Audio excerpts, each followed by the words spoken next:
Assalamualaikum warahmatullahi wabarakatuh. Kembali lagi di channel Radio Horor. Untuk kisah kali ini ada sebuah cerita dari tulisannya akun Twitter yang bernama Cerita Siska. Dan untuk kisah yang akan saya bacakan kali ini yaitu sebuah cerita yang berjudul Rumah Belanda.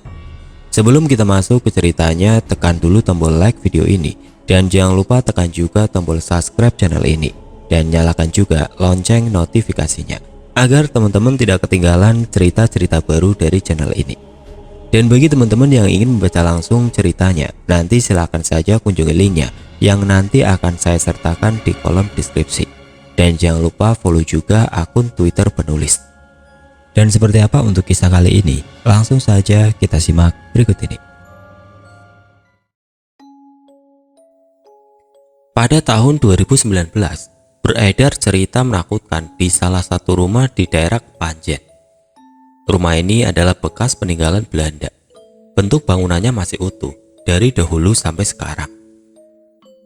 Tetapi siapa sangka, rumah yang memiliki bentuk bangunan yang indah dan sangat membuat hati tersentuh oleh suasana tempo dulu ini menyimpan cerita yang sangat kelam. Seakan-akan siapapun yang melihatnya ditarik oleh energi entah dari mana dan mengisyaratkan untuk masuk. Rumah yang megah, bangunan yang kokoh dari dulu sampai sekarang, mencoba menarik raga tiap seseorang yang melihatnya untuk mengenali lebih jauh cerita yang telah terjadi di sana. Hal itu telah terjadi kepada keluarga Roni yang telah tertarik dan mengalami kejadian aneh di rumah tersebut. Rumah Belanda yang berada di pinggir jalan itu membuat dirinya dan istri menjajal tinggal di dalamnya. Cerita dimulai saat Roni sedang sibuk mencari kontrakan di salah satu rumah di daerah Kepanjen. Dia sibuk melihat info dari layar handphonenya untuk melihat penawaran kontrakan rumah-rumah di daerah Kepanjen. Inginnya, dia mau mencari yang sedikit murah per tahunnya. Ya, hitung-hitung bisa dipakai untuk usaha juga. Dia mengutamakan kontrakan rumah yang dekat dengan pasar saat itu. Dia sendiri juga pedagang baju-baju dan celana-celana santai. Beberapa hari ini Roni belum juga menemukan tawaran kontrakan yang cocok menurutnya. Istrinya, Lia, mencoba untuk menenangkan suaminya yang saat itu cemas sekali.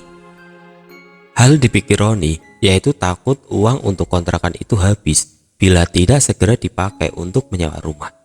Maklum, dirinya pedagang.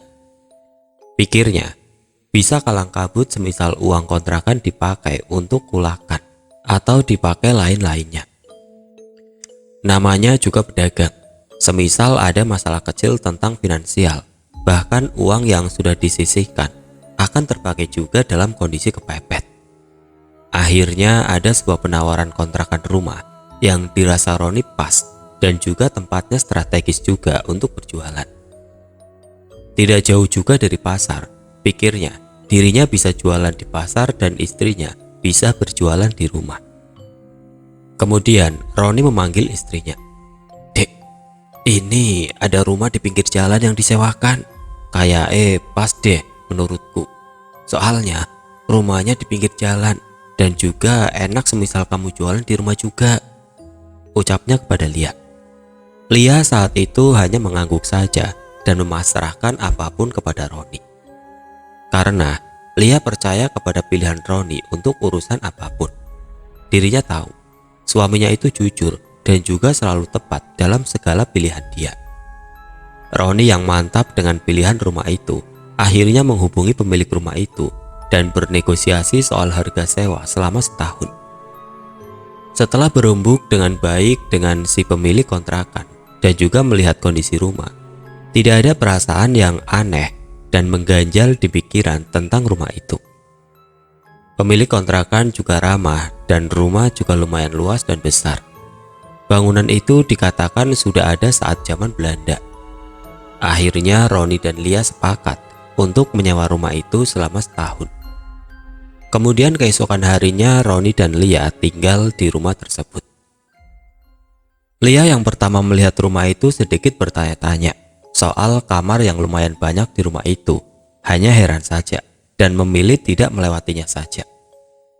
Enak ya, di depan bisa dipakai jualan baju, ruangnya juga banyak, gak bingung meletakkan dagangan juga. Bisalah aku tata pelan-pelan, ucap Lia kepada Roni. Iya, disyukuri saja dek, alhamdulillah dapat rumah besar. Sewanya juga gak mahal, bisa dipakai jualan juga di rumah. Sudah bahagia aku, jelas Roni. Lia kemudian tersenyum dan mengambil baju-baju yang berada di depan untuk memindahkannya di ruang belakang. Saat menata baju di kamar belakang, Lia tiba-tiba mendengar suara tangisan anak bayi. Suara tangisan bayi itu lirih sekali dan terdengar sangat dekat. Namun, pikir Lia, mungkin bayi tetangga yang sedang menangis. Dia melewati kejadian itu dan meneruskan untuk menata tiap-tiap ruangan dengan perabotnya. 2 bulan tinggal di sana, dagangan mereka lancar dan omset yang mereka dapat saat itu lumayan banyak daripada sebelumnya. Roni yang giat rutin bangun pagi dan berangkat setelah sholat subuh, berniat untuk bisa mendapat hasil penjualan lebih agar dirinya bisa beli rumah dan tidak mengontrak lagi. 2 bulan juga Lia tinggal dan juga membantu bisnis suaminya berjualan di rumah. Memang saat itu tidak memungkinkan untuk Lia bekerja karena mereka berdua memiliki anak yang masih berumur 1 tahun. Lia bersikeras untuk merawat anaknya bersama suami. Karena dirinya percaya bahwa dirinya mampu mengurus anak bersama Roni ketimbang menitipkannya kepada orang tua. Saat itu, Lia sedang mencuci baju di belakang rumah. Anaknya, Saputra, sedang tidur di kamar tengah. Saat Lia konsentrasi menyikat baju, terdengar suara hantaman benda yang sangat keras sekali. Dok! Suara itu mengagetkan Lia yang saat itu berada di belakang. Kemudian terdengar suara tangisan anak yang menjadi-jadi. Seperti kesakitan sekali karena suara tangisan terjeda sangat lama sekali. Lia masih belum tahu suara anak siapa itu. Dia masih kebingungan dengan suara hantaman dan disusul suara anak yang menangis. Hingga suara anak itu menyadarkan pikiran Lia. Mama! Sontak Lia kemudian melempar cuciannya dan berlari cepat menuju kamar tengah. Saat membuka pintu, Lia terkejut dengan apa yang dia lihat di depannya. Saputra sudah duduk menangis kesakitan lantaran memar hitam sudah tergores di kepalanya. Namun Lia lantas terdiam dan membelalakan mata manakala di samping Saputra melayang sosok wanita berambut panjang dengan kaki yang jelas sekali terlihat pucat. Lia memandanginya secara pelan sampai menjerit ketakutan lantaran sosok wanita itu memiringkan kepala dan tersenyum menyeringai kepadanya. Jeritan Lia menjadi-jadi, dibarengi oleh tangisan Saputra yang juga kesakitan lantaran luka di kepalanya. Tatapan sosok wanita itu kemudian seketika menghilang. Dan Lia secepat mungkin mengambil Saputra dan menggendongnya keluar kamar. Setelah kejadian itu, Lia mencoba tenang dan bersikap tidak ada apa-apa. Hingga ketukan pintu membuyarkan lamunan Lia saat itu. Ternyata Roni sudah pulang dari berjualan. Lia yang saat itu bersikap tenang secepat mungkin membuka pintu. Akhirnya nyampe rumah juga. Mana Saputra dek? Alhamdulillah hari ini penjualan lumayan dek. Pemasukan juga lumayan banyak, ucap Roni kepada Lia. Lia hanya tersenyum dan memandangi suaminya saat itu. Roni langsung pergi ke belakang dan langsung mandi. Setelah selesai, Roni tanpa basa-basi langsung menghampiri Saputra. Putranya yang asik bermain mobil-mobilan di depan televisi. Lia berada di samping Saputra. Tampak wajah Roni tiba-tiba berubah kala melihat kening Saputra memar. Toleh, habis jatuh dek, kok keningnya hitam begini? Tanya Roni khawatir. Lia yang mendengar pertanyaan Roni seketika menjawab. Iya mas, tadi aku teledor, aku tinggal cuci baju. Gak taunya Saputra jatuh dari tempat tidur, ucap Lia. Roni kemudian tersenyum sembari berkata ke arah Saputra. Walah, anaknya ayah yang ganteng sendiri habis jatuh ya. Nggak apa-apa ya, Belajar jadi laki-laki kuat, tahan banting, dan siap menghadapi masa berat di depan nanti, ucap Roni kepada anaknya. Lia hanya bisa tersenyum berat dan mengingat kejadian tadi, kejadian yang tidak masuk akal tadi. Sosok wanita berpakaian perawat yang melayang tadi. Lia mulai penasaran dengan sejarah yang berada di rumah tua ini. Beberapa bulan berlalu, nampaknya kejadian demi kejadian hanya dirasakan oleh Lia. Dia berpikir, mungkin karena terlalu sering berada di rumah, akhirnya hal-hal aneh nampak jelas kepadanya. Hingga saat itu malam Jumat tiba. Roni tidak pulang melainkan stay di pasar lantaran pembelian serta pesanan pelanggan lumayan banyak. Dan juga alhamdulillah mereka bisa menyewa kios saat itu. Jadi tidak perlu ngoyo untuk membawa dagangan pulang pergi lagi. Malam itu Lia di depan rumah. Dia sedang memangku Saputra yang tertidur di pelukannya. Lia hanya bisa terduduk diam, merasakan keheningan malam dan juga rasa cemas akan hal-hal aneh yang akan terjadi di rumah itu lagi. Entah mengapa, dia enggan untuk tidur di kamar tengah. Lantaran sering terjadi keanehan-keanehan di kamar itu. Dia lebih memilih tidur di ruang depan meskipun bercampur dengan tumpukan baju dagangan. Menurutnya, lebih aman dan nyaman di sana. Tangan dan pundaknya mulai merasa letih karena beban Saputra yang sudah terlalu lama tidur di pangkuannya. Akhirnya Lia meletakkan putranya tidur di sebuah alas berbulu di ruangan depan. Karena suaminya hari ini tidak pulang, maka mau tidak mau Lia harus berani sendiri di rumah. Tidak selang lama, hari sudah hampir malam juga. Lia berniat menutup pintu dan juga hendak istirahat. Namun, ada suara benda-benda kecil bergerak yang berasal dari kamar tengah. Lia mulai istighfar pelan. Dia sudah mengira pasti akan ada kejadian aneh lagi. Suara benda-benda kecil itu membuat Lia sedikit gugup, lantaran dia harus meninggalkan Saputra di ruang depan dan dirinya harus segera mungkin mengecek apa yang terjadi. Kamar tengah itu menjadi tempat tidur mereka dikala Roni berada di rumah. Namun, Lia tidak berani untuk tidur di sana jika tidak ada Roni. Lantaran ketika tidur di kamar itu, Lia kerap mendengar suara-suara bayi yang menangis secara bersamaan. Pernah suatu ketika Lia mendengar bayi menjerit dan dia bangun untuk memastikan bayi siapa itu yang menjerit keras di tengah malam. Tapi dia tidak merasakan sumber suara itu berada di kanan kirinya. Melainkan suara jeritan bayi itu terdengar jelas berada di balik lantai di bawah kamar itu. Seketika bulu kuduk Lia berdiri dan merasakan merinding yang luar biasa.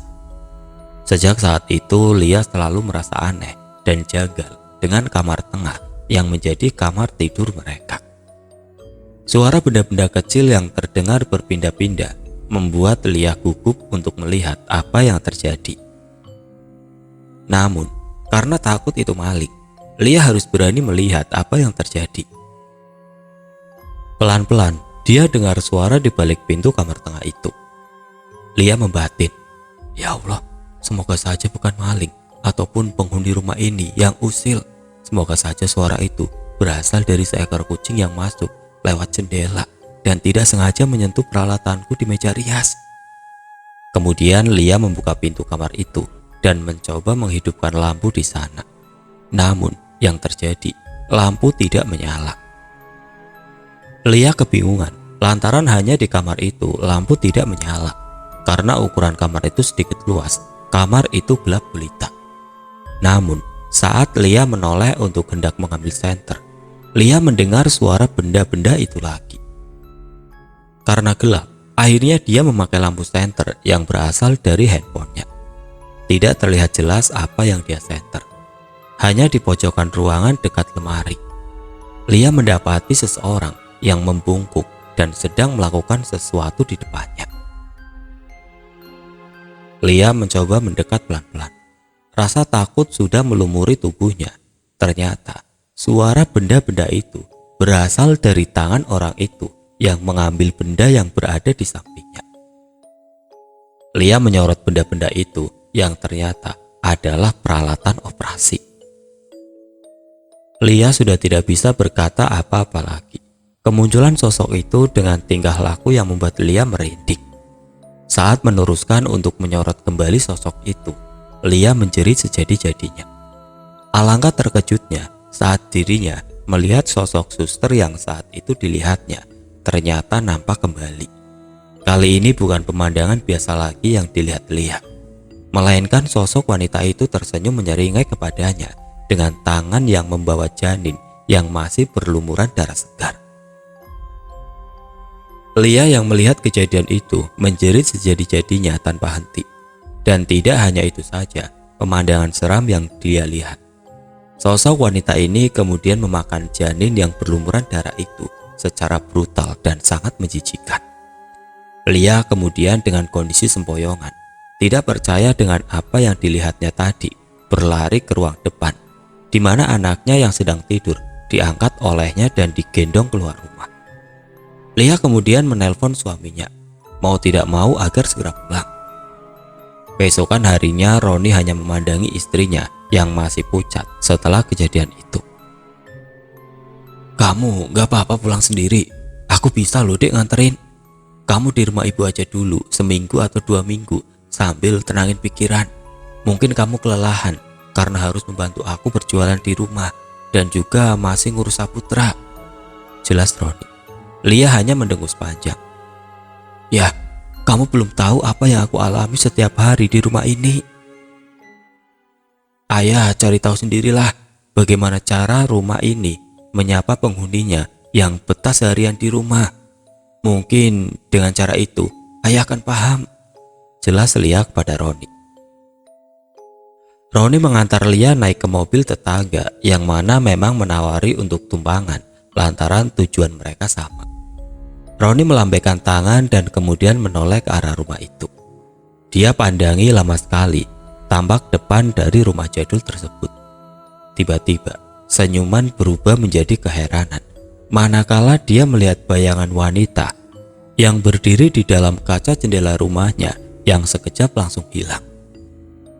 Roni nampak heran dengan apa yang barusan terjadi. Namun dia melewatkan kejadian itu. Setelah itu dia mengambil sapu dan menyapu halaman rumah.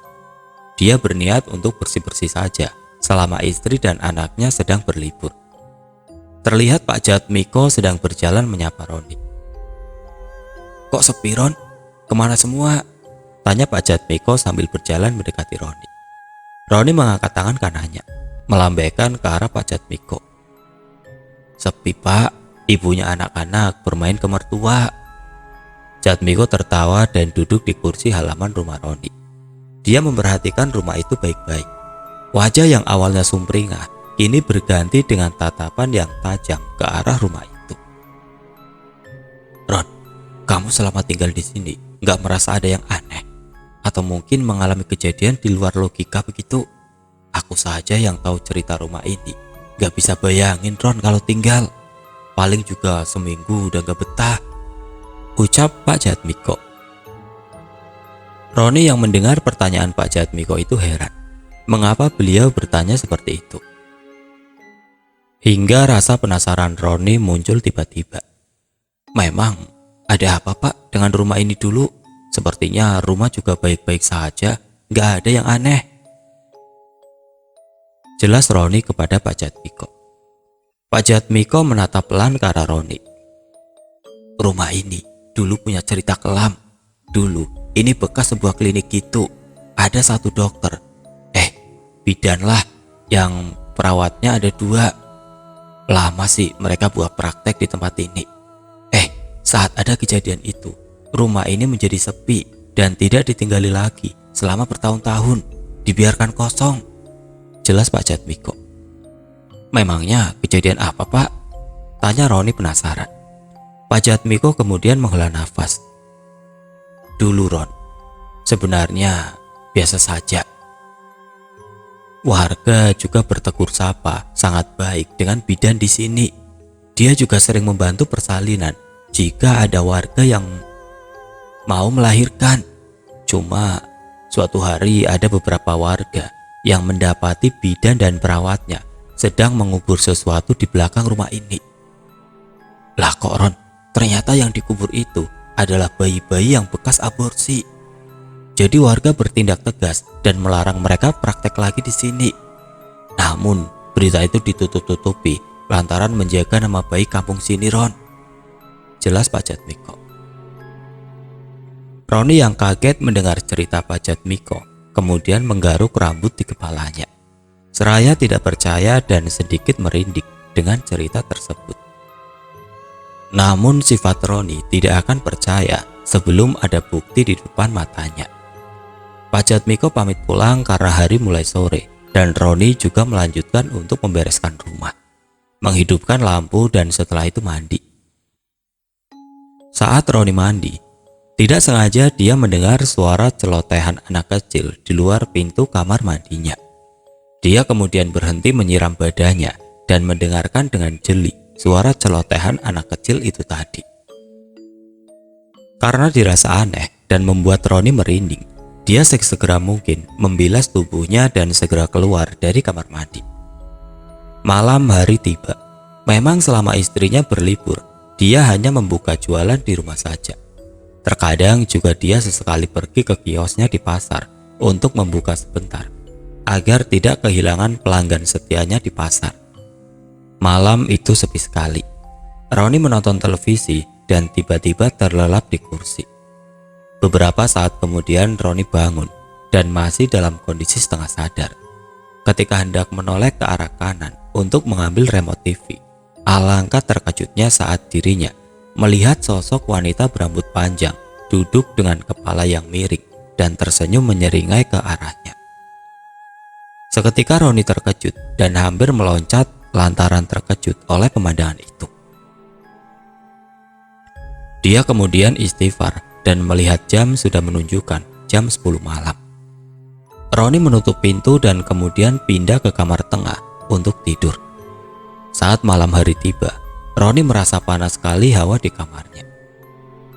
Sehingga dia bangun dan mencoba membuka jendela kamarnya agar angin masuk dan hawa di ruangan tempat tidurnya tidak panas lagi.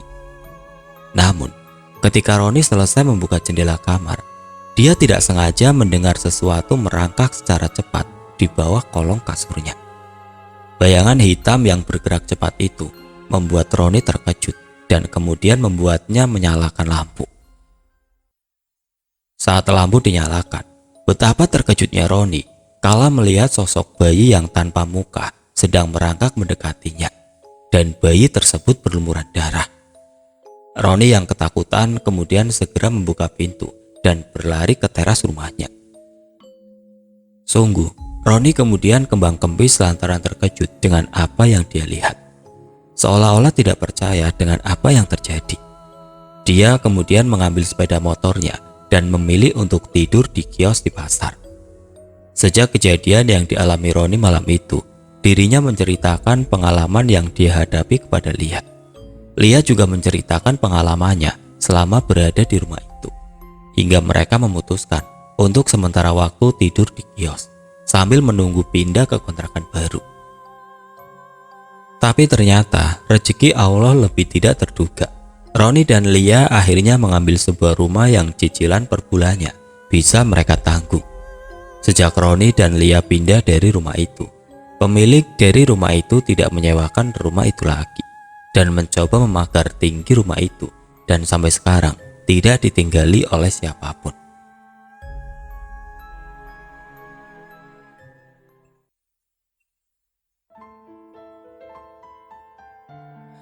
Oke teman-teman, sekian untuk cerita kali ini.